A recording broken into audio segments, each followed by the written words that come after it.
विद्यार्थी मित्रांनो, सह्याद्री ट्युटोरियल्समध्ये तुमचं स्वागत आहे।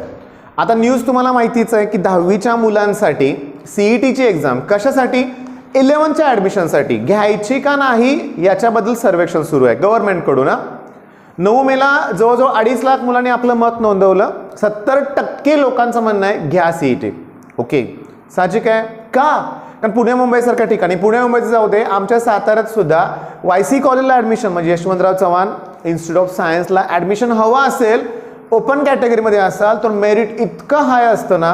ओके, म्हणजे जे बेस्ट कॉलेज आहेत ना मेरिट खूप हाय असतं। पुण्यात मुंबईत बेस्ट, लातूर राजश्री शाहू कॉलेज बहुतेक बरोबर ना, की त्याचं मेरिट सुद्धा प्रचंड असतं। ऑलमोस्ट कधी कधी 99% 10वीला क्लोज होतं म्हणे आपण।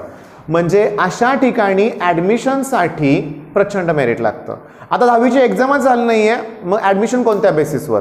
अंतर्गत मूल्यमापन आहे ना, ह्याच्यावर कोणाचाच भरोसा नाही आहे, कारण प्रत्येक शाळा आपल्या मुलांना चांगलेच मार्क देणार आहे। ओके, मग आता मुद्दा असा आहे, मग सीईटी घ्यायचे आज ते डिक्लेअर करतायत, सर्वेक्षण घेत आहेत, 70% मोठा आकडा आहे। एक लक्षात घ्या, तुम्ही पण तुमचं मत नोंदवा, त्याची लिंक मी डिस्क्रिप्शनमध्ये देतोय तुम्हाला।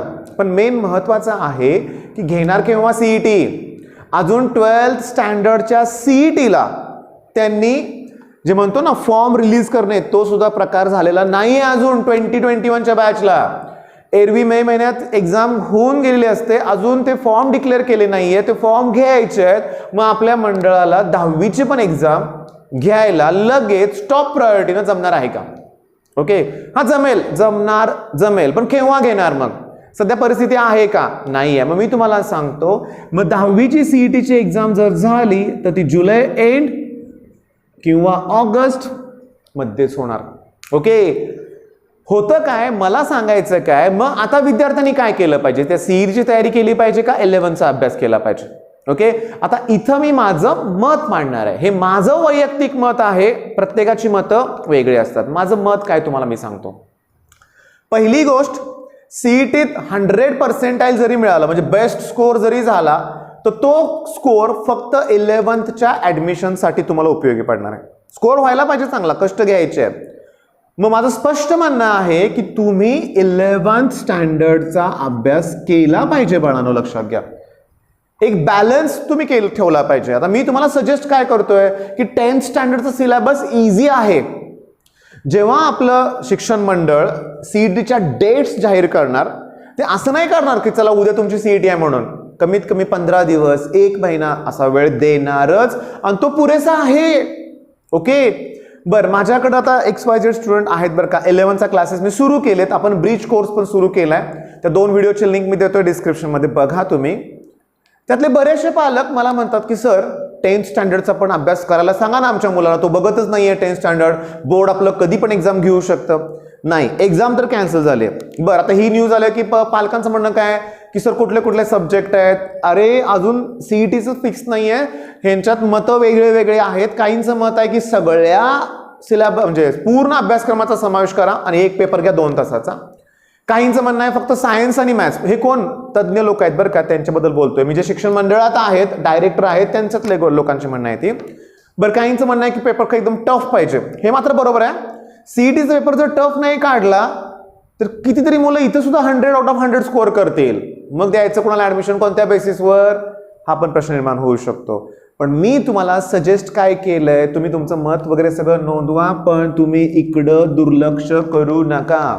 ओके, कॉलेज, माझं टार्गेट काय तुम्हाला मी सांगतो की जेव्हापर्यंत कॉलेज सुरू होईल, ओके, ऑनलाईन ऑफलाईन काही म्हणूया, 11th स्टँडर्डचं तुमचं टार्गेट पाहिजे की आता त्याला सप्टेंबर उजाडणारच आहे, मे जून जुलै ऑगस्ट 4-5 महिने आहेत, तुम्ही 11th स्टँडर्डचा निदान कमीत कमी 50% पोर्शन तरी संपवलं पाहिजे बाळांनो, संपवलाच पाहिजे, लक्षात घ्या। आणि रोज एक अभ्यासाची सवय ठेवली पाहिजे। आणि एक बेस्ट काय सांगतो, माझं एक मत पुन्हा सांगतो, सीईटीची एक्झाम जर झाली 10th स्टँडर्डसाठी, ओके, तर ती बेस्ट ठरणार आहे। रिझन पण सांगतो की तुम्हाला एक एक्झाम तुमची होईल, 16 लाख मुलांच्या तुमची रँक कुठे आहे हे तुम्हाला समजेल।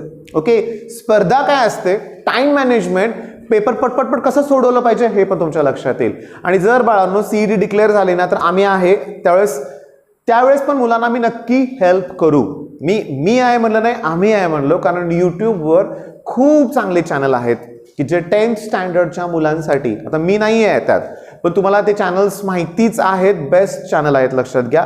ते पण मी तुम्हाला सांगेन नक्कीच, किंवा तुम्हाला ऑलरेडी माहितीच आहे चॅनल बेस्ट कुठले आहेत ते. ओके, म्हणजे मुद्दा असा काय की फार टेन्शन घ्यायची गरज नाहीये, हे मी पालकांना सांगतोय. मुलं टेन्शन घेतच नाहीये जास्तीत जास्त, मला माहिती आहे, तुम्हाला पण माहिती आहे, लक्षात घ्या.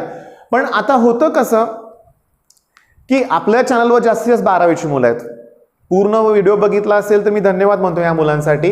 पण बाळांनो, तुमचे पण लहान बहीण भाऊ असतील, ओके, ते आता 10th मध्ये असतील, तर त्यांच्यापर्यंत ही न्यूज पोहोचली पाहिजे. ओके, एक स्ट्रॅटेजी, एक प्लॅनिंग हवंच आहे. ओके, आता दररोज 5 वाजता आम्ही ब्रिज कोर्स जो म्हणलाय 10th मधून 11th मध्ये जाणाऱ्या मुलांसाठी आम्ही घेतोय. 2 दिवसात काय केलंय आम्ही, फिजिक्स प्रेशर, व्हॉल्यूम आणि टेम्परेचरचे युनिट्स कन्व्हर्जन मी शिकवलेत. आता उद्या मी फिजिकल क्वांटिटीज घेण्यापेक्षा मी करंट इलेक्ट्रिसिटी घेणार आहे. 9th स्टँडर्ड 11वी साठी कोर्स आहे, 9th स्टँडर्ड पासून घेणार आहे. तुमच्या लक्षात आलं असेल की 11th स्टँडर्डला ओहम्स लॉ आहे, न्यूटन्स लॉ ऑफ ग्रॅव्हिटेशन आहेत, मोशनचे लॉ आहेत, सगळं 9th मध्ये झालेलं आहे. ओके, मग मला थोडंसं मुलांना तिथं हेल्प करायची आहे, मी करतोयच म्हणूया आपण. ठीक आहे, मग आता डिस्क्रिप्शन मध्ये लिंक आहे, व्हिडिओची पण आहे आणि ते सर्वेक्षण आहे त्याची पण आहे. आज लास्ट डेट आहे, लास्ट डेट. ठीक आहे, तुम्ही काय करा, तुमचं मत नोंदवा. लास्ट डेट आहे, माझं हुकलं, मग असं नाहीये बाळांनो, तुमचं मत नोंदवायचं राहिलं तरी काय फरक पडणार नाहीये. म्हणजे असं नाहीये की तुम्ही मत नोंदवलं नाही तुम्ही सीडी देऊ शकत नाही. हे पण रिलॅक्स थोडंसं राहावं, लक्षात घ्या. आणि वेळ अभ्यासात घालवा. हां, जर तुम्ही सायन्स घ्यायचं म्हणत असाल ना, तर कष्ट त्याशिवाय पर्याय नाही आहे. Proper planning, smart work, revision, mock test, हे सगळंच सहन करावं लागेल 2 वर्ष, आणि त्यात आनंद आला पाहिजे तर रिझल्ट मिळणार आहे. ठीक आहे मित्रांनो, हा छोटासा व्हिडिओ मी थांबवतोय. बेस्ट ऑफ लक, धन्यवाद.